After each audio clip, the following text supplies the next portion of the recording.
नमस्कार दोस्तों, आपका स्वागत है आपके अपने YouTube चैनल पर। दोस्तों, हम आपके लेकर आए हैं एक और नई वीडियो के साथ एक और नई जानकारी। दोस्तों, इस वीडियो में हम बात करेंगे जो प्री डीएलएड जो एग्जामिनेशन 2022 है उसके बारे में। जो प्री डीएलएड जिसको पहले प्री बीएसटीसी बोलते थे, इसका जो प्री पेपर होता है उसमें पास होने के बाद में आपको जो कॉलेज मिलती है एसटीसी करने के लिए, तो वही इसके ऑनलाइन जो आवेदन है वो स्टार्ट हो चुके हैं। हम इस वीडियो में आपको इन सब के बारे में विस्तार से बताएंगे कि जो ऑनलाइन आवेदन की प्रोसेस वो आपको कैसे ऑनलाइन फिल करना है, उसमें कौन कौन से दस्तावेज आपको चाहिए, इसके अलावा जो फॉर्म फीस है वो कितनी रहने वाली है, कब से कब तक फॉर्म भरे जाएंगे, और जो एग्ज़ाम डेट है वो क्या रहने वाली है, परीक्षा का जो पैटर्न है, जो सलेबस है वो क्या क्या रहेगा, आपको कैसे तैयारी करनी है कि आपको ईजीली कोई कॉलेज मिल जाए एसटीसी के लिए। एसटीसी करने के बाद में आप सभी को पता है रीट लेवल फर्स्ट की जो टीचर की वैकेंसी आती है उसके लिए आप एलिजिबल हो सकते हैं। इन सब के बारे में हम विस्तार से चर्चा करेंगे। सबसे पहले अगर आप चैनल पर नए हैं तो कृपया चैनल को सब्सक्राइब जरूर कर लें, जिससे कि आपके पास इसी प्रकार की जुड़ी हुई इन्फॉर्मेशन सबसे पहले पहुंच सके। यहाँ पे आप देख सकते हैं नोटिफिकेशन है पूरा प्री डीएलएड एग्जामिनेशन 2022 का। जो प्रारंभिक शिक्षा में जो डिप्लोमा होता है सामान्य या संस्कृत दोनों का है 2022 के लिए, फॉर्मली नोन एज बीएसटी, यानी कि जिसको प्री बीएसटी के नाम से भी जाना जाता है। सामान्य दिशा निर्देश पढ़ेंगे, यहाँ पे पूरे हैं। इसकी जो ईमेल है वो ये है, और वेबसाइट जहाँ आपको फॉर्म फिल करना है वो ये है, पंजीयक PreDLED.in। ठीक है। सबसे पहले इसकी पात्रता और जो इसकी जो पूरा विवरण है वो पढ़ेंगे। यहाँ पे अधिसूचना है ये 1/2022 और जो 17/8/2022 की ये नोटिफिकेशन है। इसके लिए जो ऑनलाइन आवेदन है, जिसको पहले प्री बीएसटी से भी कहा जाता था, इसके लिए ऑनलाइन आवेदन आमंत्रित किए जाते हैं। महत्वपूर्ण तिथियों की अगर हम बात करें तो ऑनलाइन आवेदन जो पत्रों की उपलब्धता है कब से होगी, 19 अगस्त से। शुल्क जमा कराने की अंतिम तिथि 30 अगस्त है, और ऑनलाइन जो आवेदन है सबमिट करने की अंतिम तिथि 31 अगस्त ही है, यानी कि ज़्यादा दिन नहीं है, 10-11 दिन के अंदर अंदर ही आपको फॉर्म फिलअप करना है। लास्ट डेट का इंतजार किए बिना पहले ही आपको फॉर्म भर देना है। अंतिम तिथि के पास में वेबसाइट बिजी हो जाती है, कई बार फॉर्म फिल करने से रह जाते हैं। सबसे पहले बात करेंगे शैक्षणिक योग्यता, यानी कि आपके पास इसके लिए शैक्षणिक योग्यता क्या होनी चाहिए। तो उच्च माध्यमिक परीक्षा अथवा समकक्ष परीक्षा में न्यूनतम अंक प्रतिशत, ठीक है ना। विभिन्न वर्गों के लिए नियमानुसार होंगे, यानी कि 12वीं पास होनी चाहिए आपके पास, जिसके के लिए सामान्य के लिए 50% होनी चाहिए आपके पास 12वीं में। अनुसूचित जाति जनजाति के लिए 45%, ओबीसी में अन्य पिछड़ा वर्ग एमबीसी ईडब्ल्यूएस के लिए 45% है, दिव्यांग 45%, और सामान्य वर्ग की विधवा और परित्यक्ता तलाकशुदा महिलाओं के लिए 45%। ये मतलब 12वीं में आपके पास इतने अंक होने चाहिए। जो प्री बीएसटीसी जो फॉर्म है वो आप फिल कर सकते हैं। ठीक है।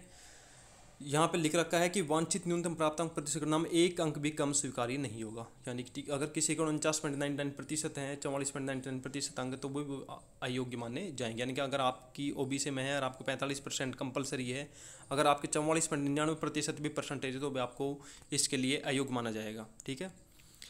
और ये इन्होंने बताया कि जो 2022 में 12वीं में पढ़ रहे हैं अगर वो भी ऑनलाइन आवेदन करते हैं तो काउंसलिंग के समय उनके पास पात्रता की सभी पूर्ण जो शर्तें हैं होनी चाहिए। ठीक है।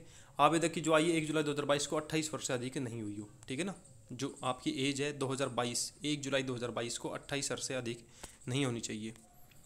कुछ छूट है जो दी जाती है, अलग अलग कैटेगरी वाइज है। आरक्षण, प्रवेश के लिए आरक्षण जो राज्य सरकार दे रहा है उसके नियमानुसार होगा। ऑनलाइन आवेदन की जो प्रक्रिया है, सबसे पहले आपको जो इनकी ऑफिशियल वेबसाइट है पंजीयक PreDLED.in के माध्यम से किया जाएगा, वहाँ पे आपको जाना है। अभ्यर्थी स्वयं किस तरह से आवेदन कर सकते हैं। परीक्षा शुल्क जमा कराने के लिए online payment debit card, credit card अथवा नेट बैंकिंग के जरिए भी किया जा सकेगा, तथा सफलतापूर्वक ऑनलाइन भुगतान करने के पश्चात आवेदन पत्र की जो हार्ड कॉपी है प्रिंट करा सकेंगे। अभ्यर्थी अगर राज्य के निर्धारित जो ई मित्र कियोस्क है उसके माध्यम से भी फॉर्म भर सकते हैं, और परीक्षा शुल्क भी वहाँ से यानी कि आप ई मित्र से भी भर सकते हैं, खुद भी भर सकते हैं। जो आवेदन पत्र हैं सिर्फ ऑनलाइन ही स्वीकार्य होंगे, हाथ से भरे हुए या ऑफलाइन आवेदन स्वीकार्य नहीं होंगे। एक चीज़ और है, जो ऑनलाइन आवेदन आप भर रहे हो उसकी जो हार्ड कॉपी है आपको फॉर्म फिलअप करने के बाद जो प्रिंट आउट जो देता है आपसे ई मित्र वाला या आप खुद भर रहे हैं, तो वो जो हार्ड कॉपी आपको संभाल कर रखनी है। काउंसलिंग के समय उसकी रिक्वायरमेंट होती है, उसके बिना फिर काउंसलिंग नहीं होती है। आवेदन शुल्क की अगर हम बात करें तो डीएलएड सामान्य अथवा संस्कृत किसी एक पाठ्यक्रम, ठीक है ना।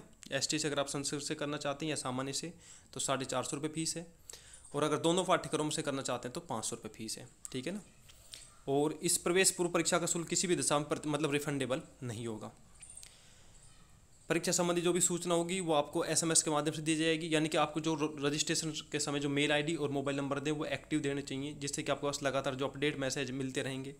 ठीक है। हेल्पलाइन नंबर इन्होंने दे रखे, अगर आपको किसी प्रकार कोई भी इंक्वायरी करनी हो तो ये एक हेल्पलाइन नंबर है, और इस पर आप 10 बजे से शाम के 5 बजे तक कार्य जो दिवस होते हैं उसमें संपर्क कर सकते हैं। ठीक है। जो एग्ज़ाम है उससे संबंधित जो ऑनलाइन आवेदन है उससे संबंधित अन्य निर्देश दे रखे हैं, जैसे कि आपके पास कौन कौन से डॉक्यूमेंट या रिक्वायरमेंट है। तो नवीनतम पासपोर्ट साइज रंगीन फ़ोटो होना चाहिए, अधिकतम 100 KB का, ठीक है। और ई मित्र के माध्यम से अगर आप फॉर्म भर रहे हैं तो आपके पास फोटो, अंगूठा, निशानी, हस्ताक्षर को अपलोड कर आवश्यक सूचना की प्रविष्टि करने के पश्चात आवेदन पत्र की हार्ड कॉपी और आवश्यक प्रमाण पत्रों की सत्यापित फोटो प्रति अपने पास सुरक्षित व संभाल कर रखें, ठीक है ना।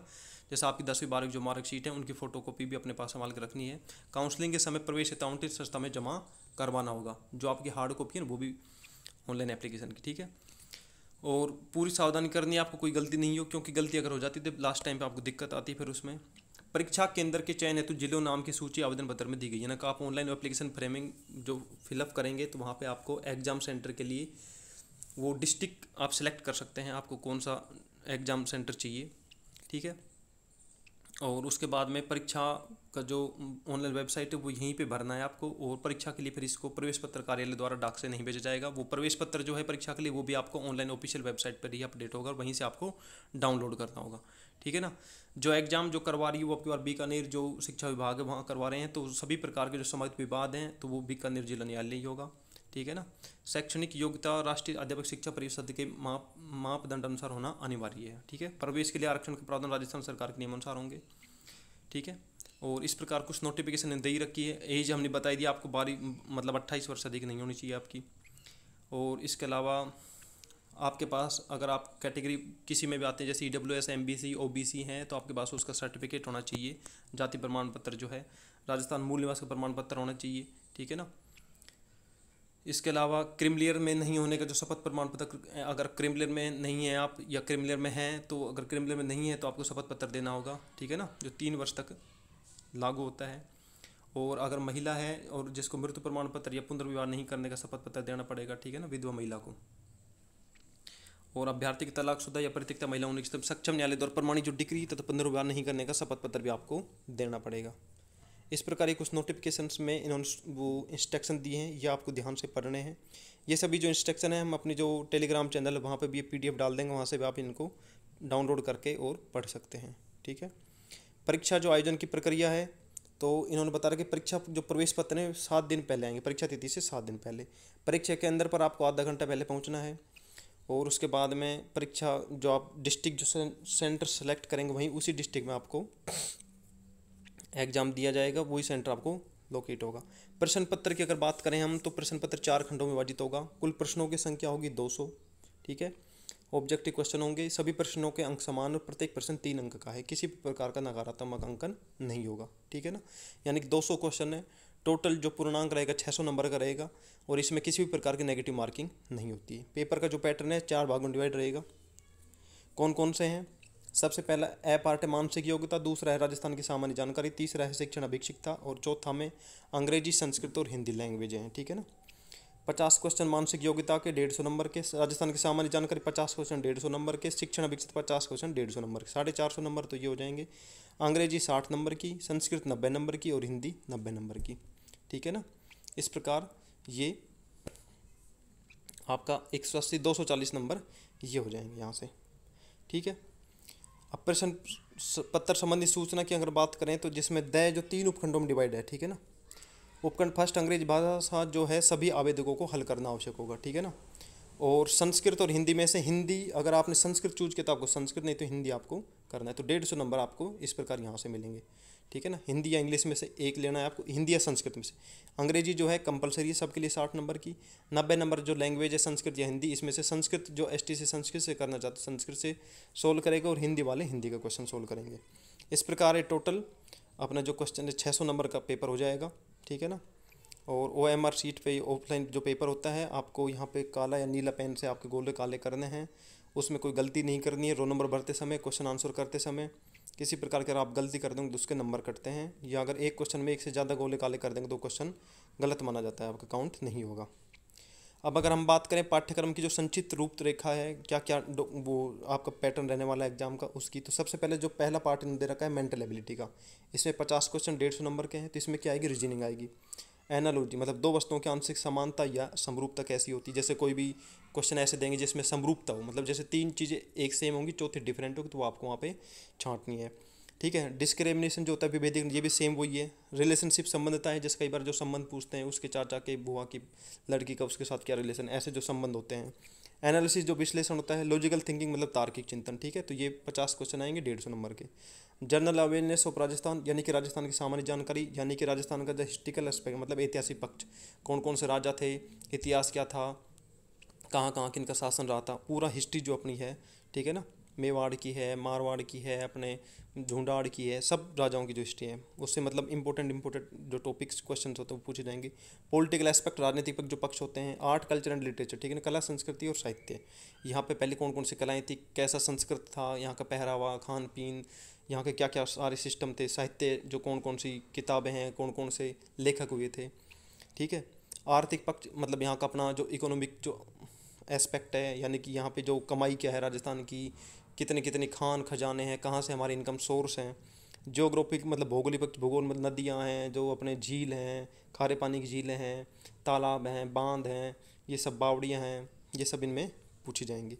लोक जीवन में मतलब अपने जो गाँव का जनजीवन कैसा है, उन सब के बारे में पूछते हैं। सोशल, सामाजिक पक्ष में मतलब समाज से रिलेटेड जो भी चीज़ें होती हैं। टूरिज्म, पर्यटन पक्ष है, ठीक है ना, कौन कौन से मतलब किले हैं, मंदिर हैं, मस्जिद हैं, मतलब इन सब के बारे में क्वेश्चन आते हैं यहाँ पे।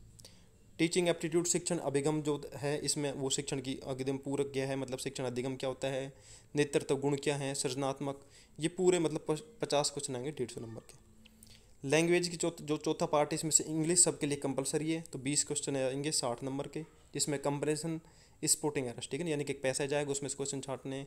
कुछ वो क्वेश्चन देंगे जिनमें आपको एरर छांटनी है। नरेशन आएगा, प्रीपोजिशन, आर्टिकल हैं, कनेक्टिव्स हैं, करेक्शन ऑफ सेंटेंस है, kind of sentence, sentence completion, tense, vocabulary, synonym, antonym, one word और स्पेलिंग एरर्स, ठीक है ना। तो जो ये वोकेबलरी, सिनोनिम, एंटोनिम ये होते हैं मतलब जैसे अपने हिंदी में हम पढ़ते हैं, समानार्थी शब्द हैं, विलोम शब्द हैं, वाक्यांश के लेख शब्द, ऐसे इंग्लिश में होते हैं। इसी प्रकार संस्कृत की बात करें, संस्कृत का वही सेम है, ठीक है ना। इसमें से आपको हिंदी, संस्कृत वाले संस्कृत के क्वेश्चन करेंगे, हिंदी वाले यहाँ पे देखो अथवा लिख रखा है, मतलब या हिंदी या संस्कृत में सही करना है आपको, ठीक है ना।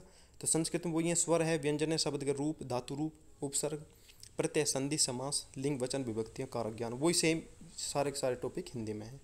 इस प्रकार टोटल ये 200 क्वेश्चन होंगे और 600 नंबर का टोटल पूर्णांक होगा। अब बात करते हैं आपको इन सब के जो टॉपिक हैं कहाँ से तैयारी करनी है, कि आपको आसानी से 600 नंबर का टोटल पेपर होता है, जिसमें से अगर आप 350 से 400 नंबर के बीच में अगर आप लेकर आते हैं तो आपको इजीली कोई भी कॉलेज अलॉटमेंट हो जाएगी 400 से अबोव में। 400 से 450 नंबर लाने के लिए आपको अच्छी मेहनत करनी पड़ेगी, अच्छी तैयारी करनी पड़ेगी। नेगेटिव मार्किंग है नहीं, आपको सभी क्वेश्चन करके आने। तैयारी कहाँ से करनी है, आपको कोई भी एक बुक ले आएँ।